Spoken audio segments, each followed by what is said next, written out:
이 세상에는 이해하기 힘든 일들이 얼마나 많은지 모릅니다. 이 세상에는 쉽게 받아들이기 힘든 일들이 정말 많이 있습니다.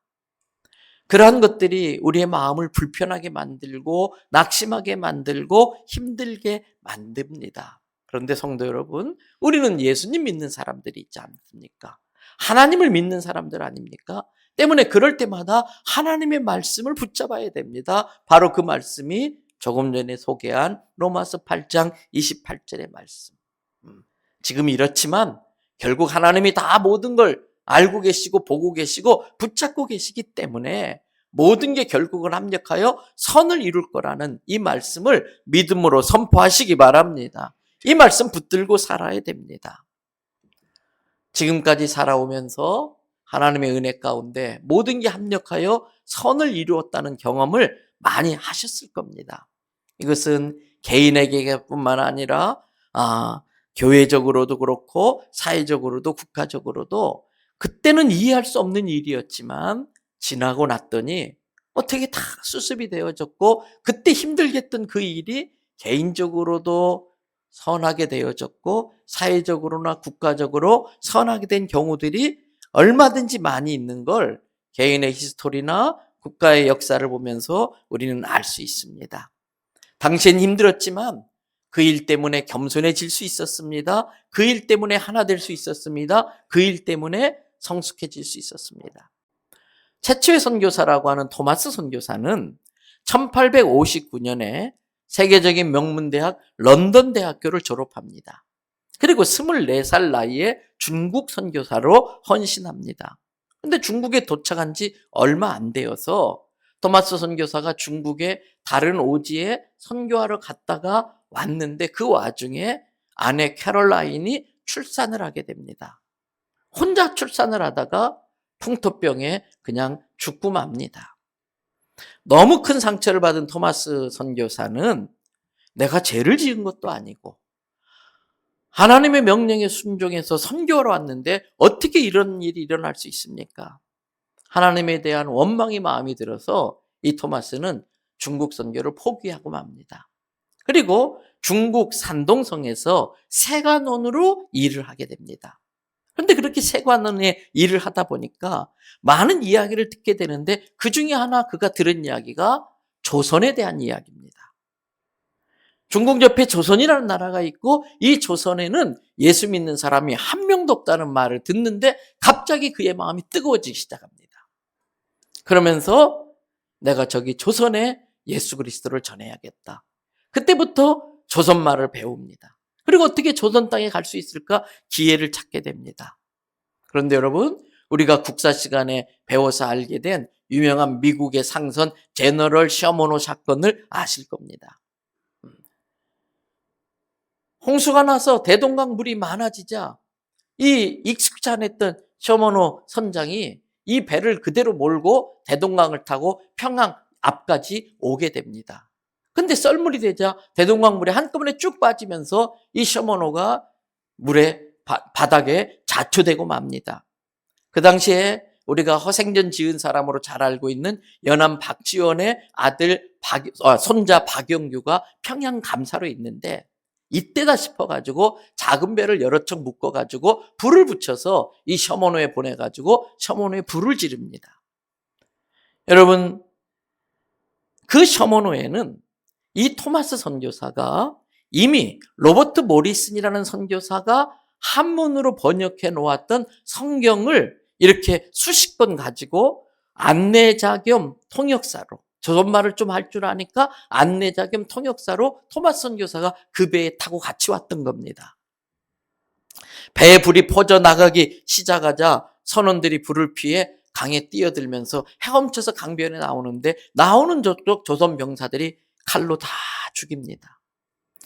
토마스 선교사도 성경 몇 권을 품고 강에 뛰어들어서 헤엄쳐 나오는데 박병권이라고 하는 졸병이 이 병졸이 토마스 선교사를 목을 쳐서 죽임으로써 토마스 선교사는 그 자리에서 한국 개신교의 최초 순교자가 됩니다. 이때 토마스 선교사의 나이가 겨우 27살이었습니다. 그의 시체는 토막이 났고 대동강 강변에서 불에 태워져 없어지고 맙니다. 모두가 이 토마스 선교사의 그 죽음은 선교에 실패한 선교사의 죽음으로 생각했어요. 그런데 이 토마스 선교사가 죽는 그 순간에도 자기의 목을 베는 그 박충권을 향해 성경을 던져줍니다. 종이가 귀한 때라 박충권은 이 성경의 종이를, 질 좋은 종이를 찢어 쓰려고 그 책을 들고 옵니다. 근데 그 책을 볼 때마다 죽는 마지막 순간에도 자기를 향해 웃음을 보이면서 어설픈 한국말로 예수 믿으세요. 예수 믿고 천국 가세요. 이게 막 귀에 쟁쟁 울리는 거예요. 그 마지막 선교사의 모습이 눈에 아른거리는 거예요. 그래서 그 선교사가, 그 서양인이 던져준 그 성경책이 뭘까 궁금해서 읽어보다가 박충근은 자기 스스로 예수님을 믿고 기독교인이 됩니다.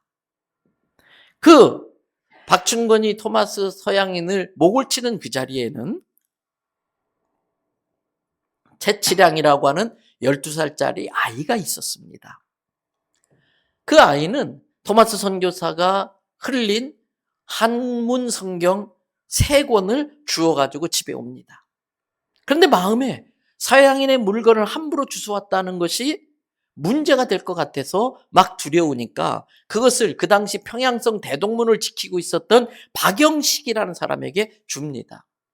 박영식은 이거 종이 참 좋다 그러면서 자기 집에 가져가지고 한 장 한 장 뜯어가지고 이것을 그 흙벽에다가 벽지로 다 붙입니다. 온 집이 성경 말씀으로 도배되어 있는 겁니다. 그러다 보니까 밥을 먹으려고 밥상머리에 앉아서 볼 때마다 눈앞에 성경 말씀이 보여요. 누워 자려고 누워서 이렇게 누우면 또 성경 말씀 보이고 저렇게 누우면 또 성경 말씀이 보이고 읽지 않을 수가 없었어요. 근데 점점 읽다 보니까 빠져들기 시작하는데 하나씩 붙였던 그 성경을 쭉 읽다가 박영식도 자기가 스스로 예수님을 영접하고 기독교인이 됩니다. 그리고 12살 소녀 채치량도 나중에 박영식에게 전도를 받아가지고 예수님 믿고 한국교회 초기 지도자가 됩니다. 토마스 선교사는 직접적으로 복음을 한 번도 전했지 못했지만 이 땅을 내딛는 동시에 27살의 안타까운 나이에 죽고 말았지만 그의 피가 뿌려진 대동강 주변의 평양은 한국교회의 중심지가 되었고 동양의 예루살렘이라는 별명까지 얻게 된 것입니다. 이것이 합력하여 선을 이루는 하나님의 일하는 방식입니다.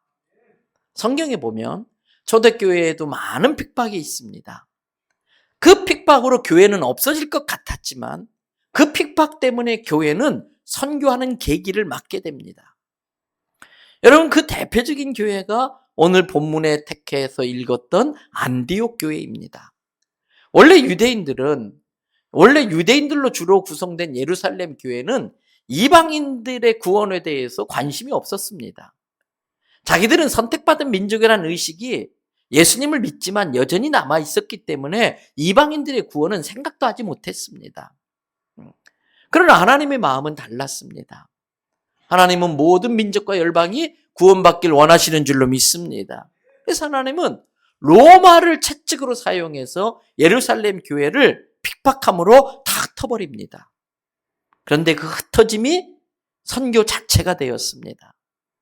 어떤 사람은 사마리아 땅으로, 어떤 사람은 버니게로, 구브로로, 안디옥으로 사방에 흩어졌습니다. 그들은 그 사방에 흩어진 곳에서 예수 그리스도를 찬양하며 예배드리고 또 예수님을 전하면서 자기들도 모르게 그것이 선교하는 일이 되고 만 것입니다. 특히 안디옥에 간 성도들은 열심히 복음을 전해서 주님이 그들을 사용하여 가지고 안디옥의 많은 사람들이 예수님을 믿고 안디옥 교회가 막 부흥합니다. 안디옥 교회가 커지고 있다는 소리를 들은 사도들은 저들을 바로 지도해야겠다는 마음으로 그 당시 초대교회 지도자인 바나바 집사님과 그 바나바를 통해서 예수님께로 인도되어졌던 우리가 바울이라고 하는 사울을 안디옥 교회의 지도자로 파송을 하게 됩니다. 여러분, 안디옥 교인들은 이 바나바와 바울을 통해서 열심히 1년 동안 성경 공부를 하면서 막 가슴이 뜨거워져요. 짧은 시간에 안디옥 교회는 급성장하면서 이제는 받는 교회에서 주는 교회가 됩니다. 유대 지방에 예루살렘에 큰 흉년이 들었다는 소식을 듣고 그들은 구제금을 모으는 일을 주도하면서 그렇게 섬기기도 합니다. 더 나아가서 안디옥 교회는 주님의 명령에 순종해서 내가 시키는 일, 오늘 설교의 제목, 우리 주님 되시는 주님께서 내가 시키는 일을 하라고 하는 그 명령에 순종해서 바나바와 바울을 선교사로 파송합니다. 여러분, 바울과 바나바는 지금 안디옥 교회야. 부흥은 했지만 아직 어린 교회입니다. 신앙적으로 아직 어린 교회라 지도자가 절실함에도 불구하고 그 중요한 지도자를 선교사로 보냅니다. 교회의 우선순위가 어디에 있는지를 우리는 그것을 통해서 알 수 있는 거지요. 이렇게 안디옥 교회의 파송을 받아서 최초의 선교사가 된 사도 바울은 유럽에 들어가서 당시 세계를 지배했던 로마에게까지 복음을 전하고 불과 몇백 년 만에 이 로마는 기독교 국가가 되어지고 그래서 오늘날 우리에게까지 이 복음이 전해진 것입니다. 안디옥 교회의 그 신앙의 모습을 보고 안디옥에 살던 예수 안 믿는 사람들이 안디옥 교회 사람들을 뭐라고 불렀느냐? 그리스도인이라고 처음 부르게 됩니다. 그리스도인들이라고 하는 그 말의 뜻은 그리스도에게 속한 사람이다. 예수를 그리스도로만 믿는 사람이다. 그리스도를 예수로만 믿는 사람들이다.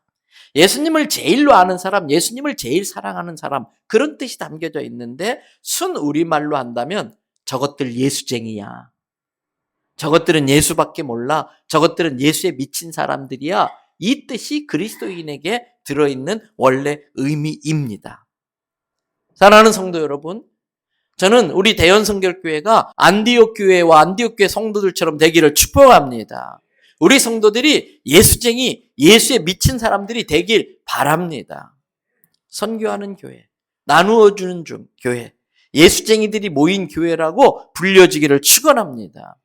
그럼 어떻게 안디옥 교회가 그 짧은 기간에도 선교하는 교회가 될 수 있었을까? 안디옥 교회는 영적 지도자들을 중심으로 예수님을 중심으로 영적 지도자를 중심으로 하나 된 교회였었어요. 사단의 역사는 나누는 역사입니다. 지금 대한민국이 이렇게 나누어지는 건 깊은 흑암의 역사가 있어요. 영적 전쟁이 이거는. 사단의 역사는 쪼개고 나누는 역사예요. 성령의 역사는 하나 되게 하는 역사입니다. 하나님은 예수님의 사랑으로 하나 된 안디옥 교회를 사용해서 세계 모든 열방을 향해 복음을 전할 수 있는 길을 여셨어요. 안디옥 교회가 하나 되는 건 결코 쉽지 않았습니다. 왠지 아십니까? 여러분 1절을 한번 보십시오. 같이 함께 읽도록 하겠습니다. 사도행전 13장 1절의 말씀. 안디옥 교회에 선지자들과 교사들이 있으니 곧 바나바와 니게르라 하는 시므온과 구레네 사람 루기오와 분봉왕 헤롯의 젖동생 마나인과 및 사울이라. 그대로 말씀 띄워놔 주세요. 여기서 젖동생은 같은 유모로 이렇게 젖을 빨았던 그런 동생이다, 그런 뜻인데 안디옥 교회에 있었던 중요 지도자들의 명단입니다. 바울과 바나바는 정통 유대인입니다. 게다가 바울은 로마 시민권자, 아주 그 당시에 모든 사람이 부러워한 특권층입니다. 또 바나바는 바울의 대선배입니다. 바울을 기독교 신앙으로 이끌어온 사람이 바나바입니다. 바울은 이 바나바에게 가르침을 받았지요. 그러나 이들 사이에 선후배가 문제가 될 것이 없었습니다. 그들의 관심사는 안디옥 교인들을 하나님의 말씀으로 바로 세우고 신앙을 성장시키는 것이기 때문에 선후배를 떠나서 서로 협력하며 부지런히 제자들을 양육합니다.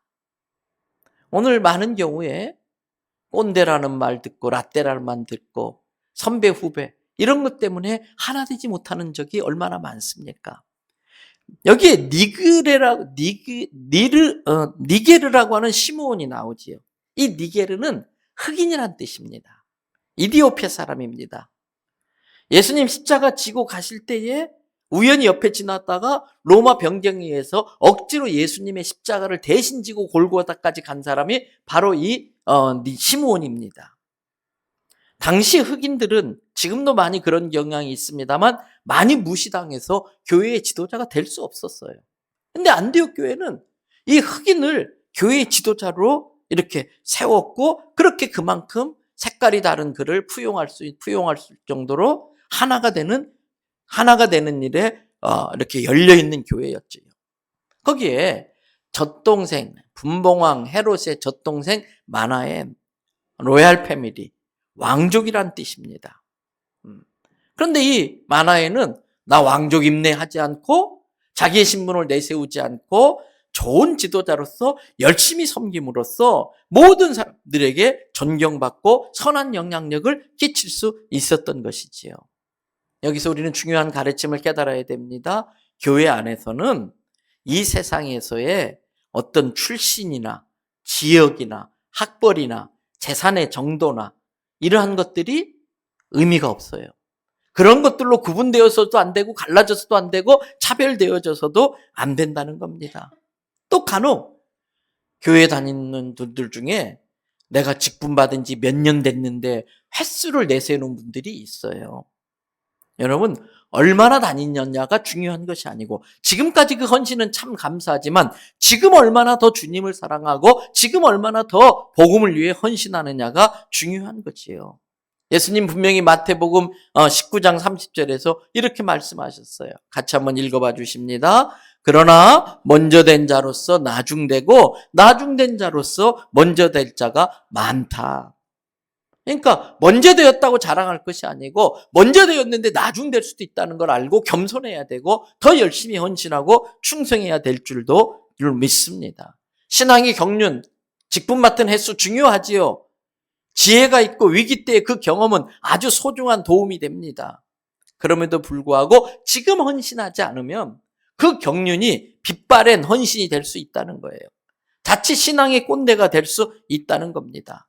때문에 이런저런 핑계대지 않고 하나 되어서 주님 섬기는 일에 헌신해야 할 줄로 믿습니다.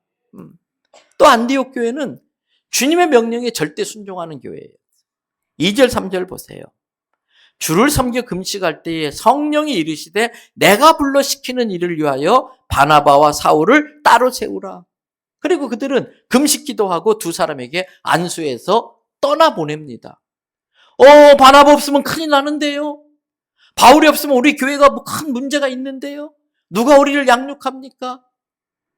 그런 것들을 예상할 수 있었지만 주님이 시키는 일이기 때문에 가장 중요한 사람이라도 보낼 수 있는 결단을 하게 된 것이지요. 교회는 우선순위를 어디다 두느냐가 중요한 것입니다. 우선순위는 주를 섬겨 그분의 명령에 순종하는 데 두어야 되는 겁니다. 교회는 주님을 섬겨야지 어떤 인물을 섬기는 곳이 되면 안 됩니다. 교회는 어떤 목사를 섬기는 곳이 되면 안 됩니다.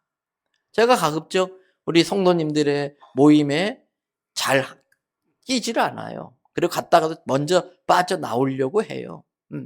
저도 같이 놀고 어울리고 저 기장 새로 생긴 큰 커피숍 가서 또 막 폼 잡고 커피 마시는 거 좋아해요. 하고 싶지요. 근데 자칫 잘못하면은 모든 대화를 목사가 주도하고 모든 대화가 예수님 중심이 아니고 목사 중심이 되는 걸 봅니다. 여러분, 교회는 목사 중심이 아니고 예수님 중심이 돼야 할 줄로 믿습니다. 목소리 큰 사람 중심이 되면 안 되고 돈 많은 사람 중심이 되면 안 되고 예수님을 사랑하는 사람들이 예수님 중심으로 하나 돼야 할 줄로 믿습니다.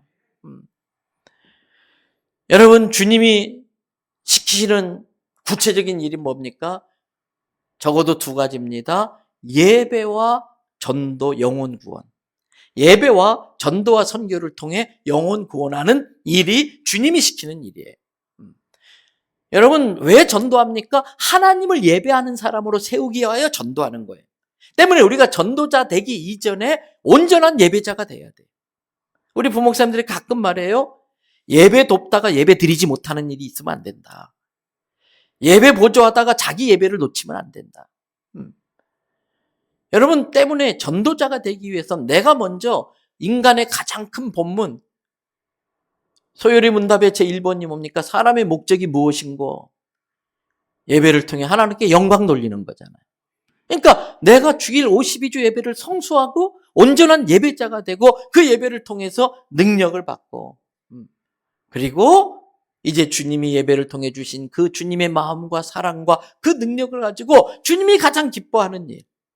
아직도 예수님을 모르고 마귀의 거짓말에 속아 제가 죄인 줄도 모르고 죄 짓다가 지옥에 갈 그 영혼들을 구원하는 일. 그것이 주님이 시키시는 일인 줄로 믿습니다.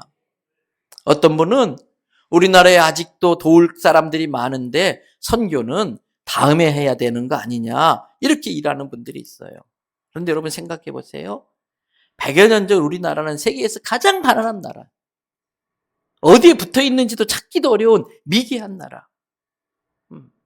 그런데 미국의, 캐나다의, 영국의, 호주의 20대 젊은 성도들이 가슴이 뜨거워져서 자기의 모든 부귀영화를 버리고 배를 그냥 증기선을 타고 한 달씩 배 타고 오다가 병 걸려 죽기도 하고 오자마자 태어난 지 3일 만에 아이들이 양화진 선교사 무덤에 묻혀 있잖아요.